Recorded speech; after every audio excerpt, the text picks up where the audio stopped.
यार इंस्टाग्राम पर कंटेंट का लेवल इतना नीचे गिर चुका है कि इसका पता तुम्हें संजीवनी वर्मा की रीलें देखकर ही चल जाएगा। अच्छा मेरी शक्ल पे लग रहा है कि मेरी तबीयत खराब है, देखो।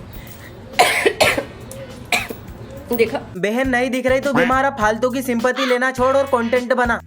ओ सॉरी, कंटेंट नाम की चीज तो दीदी की डिक्शनरी में है ही नहीं। अच्छा ये बताओ, अगर तुम मेरे साथ इस लिफ्ट में बंद हो गए तो तुम सबसे पहले क्या करोगे? सबसे पहले तो मैं इमरजेंसी नंबर पे फोन लगाऊंगा और बोलूंगा एक पागल औरत के साथ मैं लिफ्ट में बंद हो गया हूँ, जल्दी से जल्दी मुझे यहाँ से निकालो। जिसने बिल्कुल करेक्ट बता दिया ना मेरी पूरी बॉडी पे कितने तिल है, उसको मैं चाय पे बुलाने वाली हूँ। बताओ कितने तिल है? दीदी मुझे कामयाब होना है, पर इतना भी कामयाब नहीं होना कि आपके साथ चाय पीने का मौका मिल जाए।